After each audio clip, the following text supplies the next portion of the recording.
So what's the deal with this internet music trend? We've been doing all this late night talking.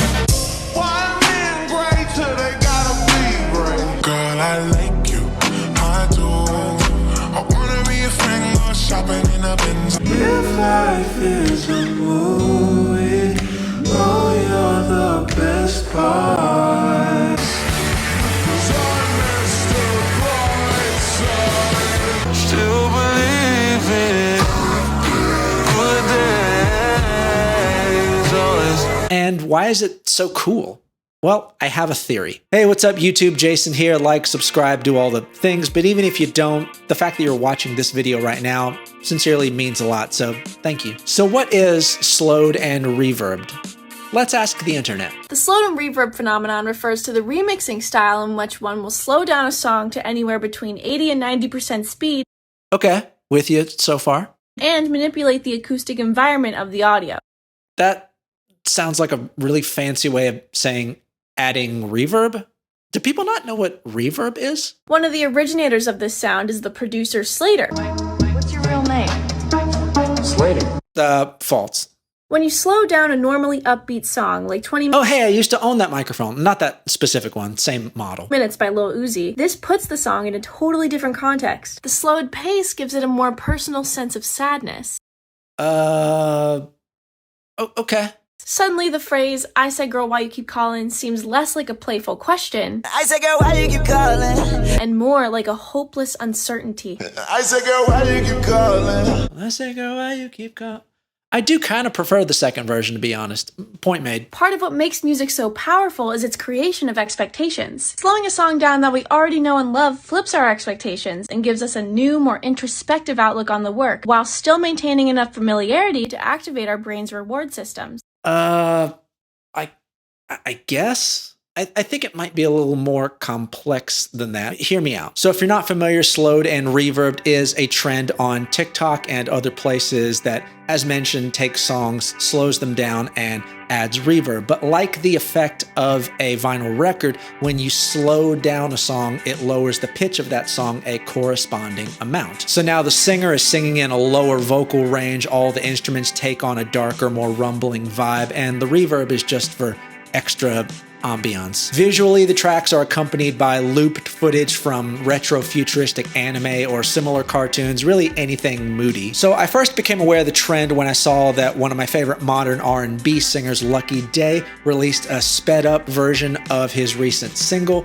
which is a nod to remix culture. And then I was searching YouTube for other remixes and flips of his tracks, and I noticed slowed and reverbed came up a lot. So I put the word slowed and reverbed into the search bar and typed in the name of every popular artist I could think of, and I legit got results for every single artist. Another artist I really love, Cody Fry, actually released a slowed and reverbed version of his Grammy-nominated orchestral cover of Eleanor Rigby. So it got me thinking this might not be some tiny little pocket trend, but actually be its own little subculture in internet music. So a quick history lesson, slightly more accurate than that TikTok. So the originator of the sound is DJ Screw, a pioneer in the Houston, Texas hip-hop scene in the early 90s. His sound was called chopped and screwed, so what started as a mistake ended up influencing an entire wave of southern rap. Slater, the producer who the TikTok user credits as creating the sound, said he was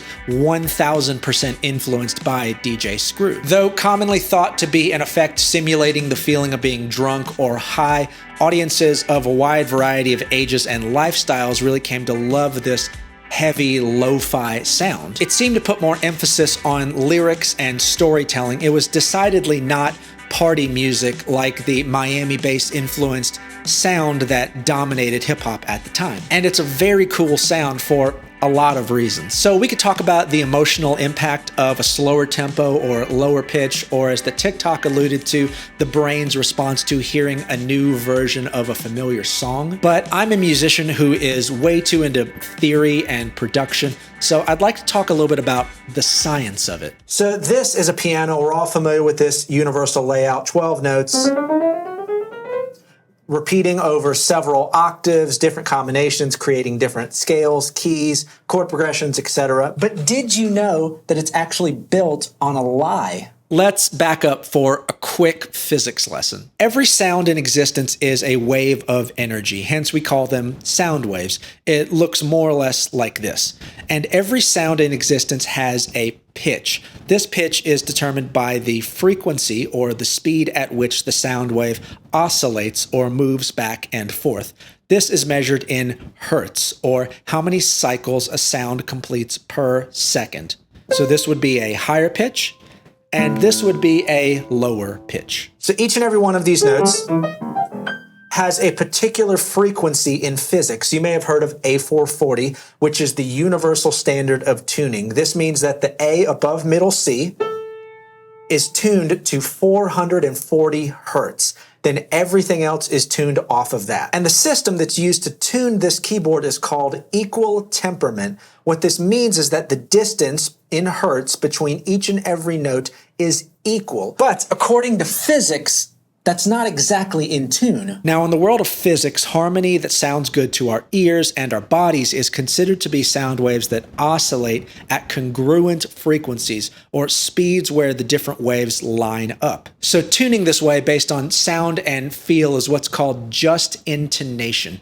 And it sounds very different than equal temperament. Just intonation naturally sounds bigger because everything is lining up. So everything is being amplified by everything else. This is why choirs and orchestras have such a huge sound. It's not just the number of instruments or voices. It's the fact that when you have that many independent brains and ears working together at the same time, just intonation is naturally the way to go. Tune off of what you hear around you. And there's just nothing quite like the sound of hearing a choir or an orchestra nail a justly tuned chord, not only because it's a great musical achievement, but it's kind of a cheat code in physics. Hearing it does something to our bodies, and it's a sound that you just can't get out of a traditional piano. So this piano is riddled with compromises. So many of these notes are out of tune with what they actually are in physics, and it was made this way centuries ago as a cost-cutting measure. They used to have pianos that were tuned specifically to sound best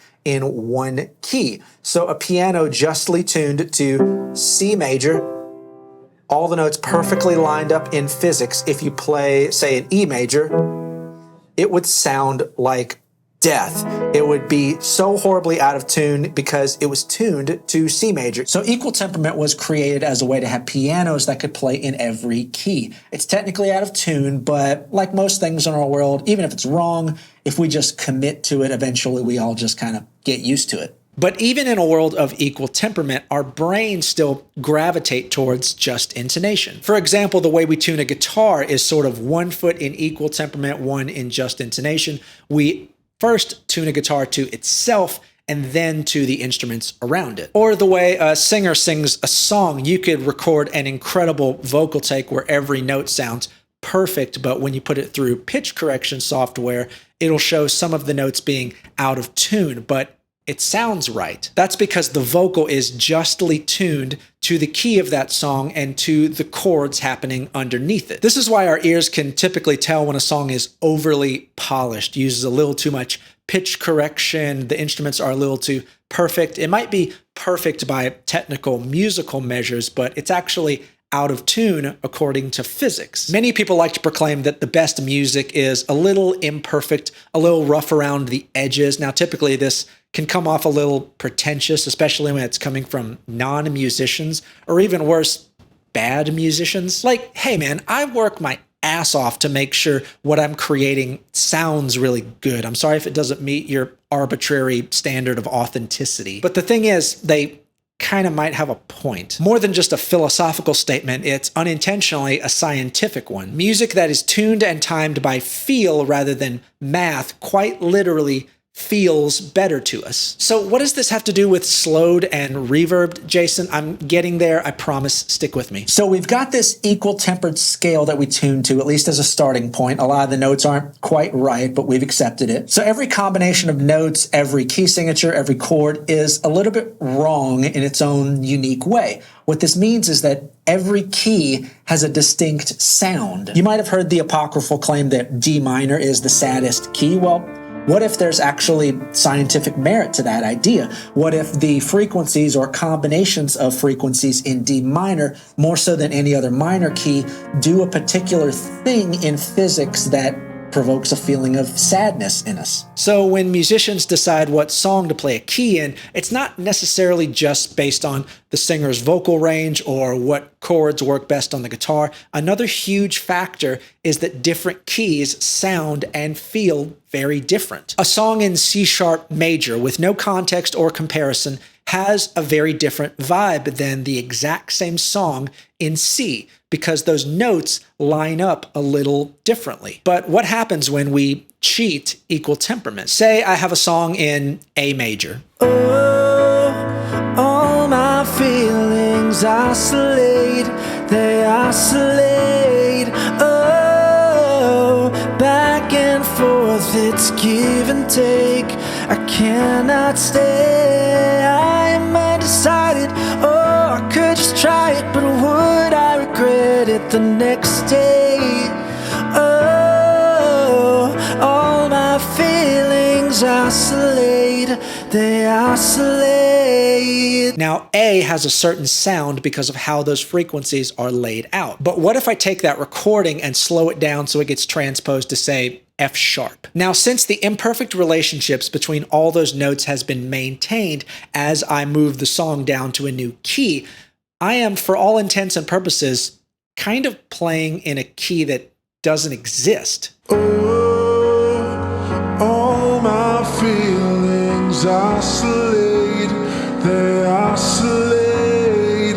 Oh, all my feelings oscillate, they oscillate. The song is in F sharp, but it has the temperamental relationship of A. It is a very different sound, not just because of the lower pitch or the slower tempo or the darker quality of the audio, but because our ears are not accustomed to that temperamental relationship.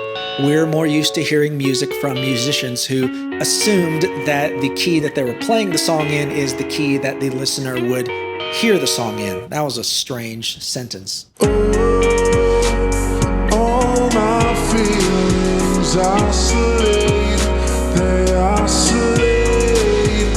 So what's our takeaway today? Oh, you mean there was supposed to be a point to this nerd fest? First off, to artists and bands out there, try some different keys. Your songs will feel different and they'll stand out. I'm sick of hearing a million new songs a day all in the key of D major or B minor. Next, don't be afraid to be a little out of tune, within reason, of course.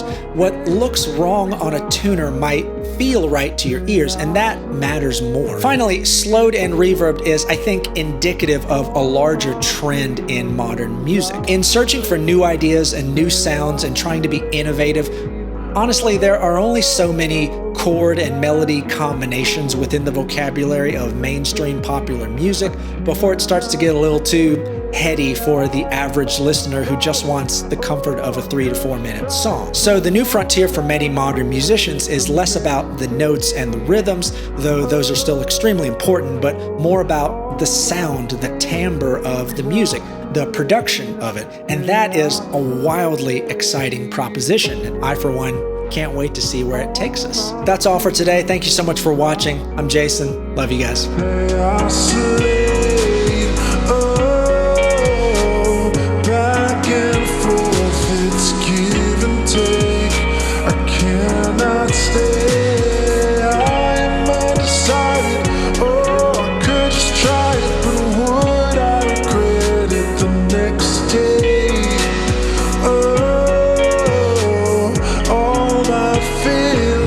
Just